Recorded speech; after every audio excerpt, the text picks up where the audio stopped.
Elsewhere in the NFL, we have to talk about showing you the money. James Slater reported yesterday that Cowboys quarterback Dak Prescott turned down a $30 million a year contract and instead seeking an even bigger deal. Wow, that 40 is a big number. Jan continues tweeting, the number, if it gets done, would likely be closer to 34 to 35 million, but as she reported earlier this summer, do not expect a hometown discount.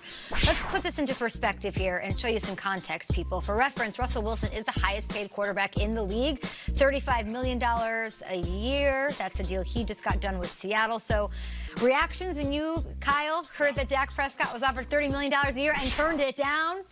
Well, you know, my immediate reaction was to the $40 million, which is a ridiculous number.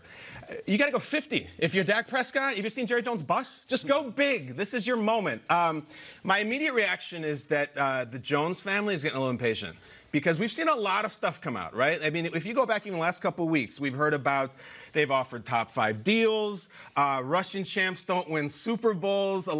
These rookie running backs the Cowboys have are apparently Herschel Walker and Tony Dorsett. And now we're hearing 30 rejected, wants 40. I think if you're really reading between the lines, I think the Cowboys are saying, let's go now. It's not April anymore. We want to do Dak because we got other business to take care of. We got business in Mexico. We got business in our wide receiver room. And we want to do this first. So I sense impatience. I sense frustration. And I sense we got a game in a few weeks and we got to take care of our quarterback. I look at this story from Jane in this report and I say, I don't know where the 40 million number comes from, because Kyle, I don't necessarily think it was the Cowboys pushing this, and I don't think it does Dak's side any good having that, because it had people laughing and smirking. There's a couple $40 million quarterbacks in my eyes right now, Andrew Luck and Patrick Mahomes, and that's the list. Those are the guys who will break that 40 mark. Dak is not there, and yet I don't think Dak should be taking any sort of discount because he's a Dallas Cowboy. And the fact that Dak is there while Zeke is in Cabo, Dak is in the last year of his contract.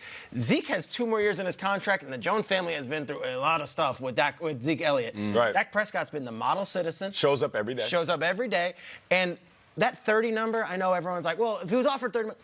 These contracts are so granular. These contracts have so many layers. What's granular? Even Carson Wentz, when that number came out, multiple people were like, whatever's being reported out there, like, that doesn't matter. You have to spend 4 hours to understand this contract. It changes. There's escalators. The new CBA gets put in. So, like, $30 million, is that the guaranteed money? Is that the first year? It's like an ant farm. It's all just ether. And we put up that list. Guys, there needs to be 7 asterisks and 4 anecdotes and 7 big bibliographies to all that stuff. Dak will be compensated, and I don't think he's going about it the wrong way. I also don't think it's his side putting out this 40 million number to, like, shake up the Cowboys. I'm really interested in the narrative of this. And Kyle, to your point, I also don't think it's the Cowboys. So, like, I'm curious to see. Well, if not Dak and not the Cowboys, then where's it coming from? Get that out of there. Full asterisks. 7 asterisks. Are other agents maybe involved in it? Are other people in the Dallas world? Like, there's a lot of people talking. To your point, I don't know who this benefits. I don't think it benefits either side. I think they both want to see Dak on the field, but I don't think Dak's going to take a discount anytime soon. And he shouldn't take a discount. You know, for what he's been able to do in the league, he should get paid just like everybody else gets paid. The buck shouldn't stop here because he's Dak Prescott and Dallas Cowboys put a star on the side of your helmet and your brand is bigger when you play for us. Who cares about all that? When I heard this, excited, thrilled. I love it because this is business 101.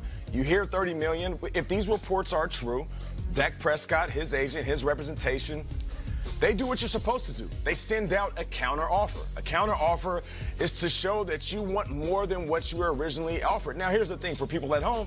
That doesn't void the 30 million. So he could sit here and say, listen, if it's 30 million guaranteed or 30 million a year, I want 40 million a year. The Cowboys could look and say, well, you know what? You're not worth that. You know where they're going to land? Somewhere in between. People are offended by it. And people on Twitter are like, how dare he? Triggered by 40 million. You know, we put that list that you said we should have the asterisk by the other quarterbacks. I guarantee when they were sent their first offer by their teams, their agent, Russell Wilson, whoever else is on that list, they're going to sit there and say, no, pay me more than what you think I'm worth.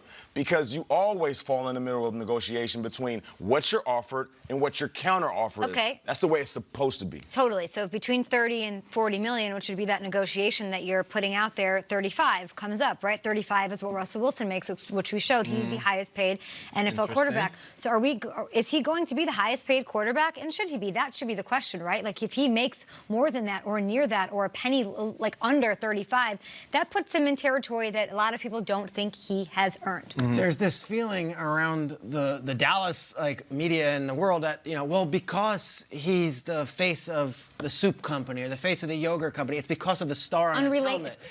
And he's got that money off the field and we provide him that. I think that's garbage. I think I've said that before. I don't think he's on those commercials because I think Quincy Carter and Chad Hutchinson were both Cowboys quarterbacks and they didn't have soup commercials. Carson Wentz had 2 more years left on his contract. The Eagles got it done, and we're like, all right, we're done. Dak is in the final year. If I'm Dak, I want to get that deal done before training camp, and before training camp's over and preseason is over. If I'm the Cowboys, I want to get him on the field because the Zeke stuff is a whole other deal. The Amari stuff's a whole other deal. Your quarterback is the most important person on your team. You can talk about surrounding talent, and you can talk about what Tom Brady does, and it's a little different, I think. The Patriots in their negotiations didn't go to Tom Brady and say, well, you have a mattress commercial, dude. You have an Aston Martin commercial. Like, you've got things from winning here, so that's why we want to pay. That was not, I wouldn't imagine, in their portfolio of reasons why he should maybe take a little less over the years. I don't think that was even a little bit. To your question, he is not Russell Wilson.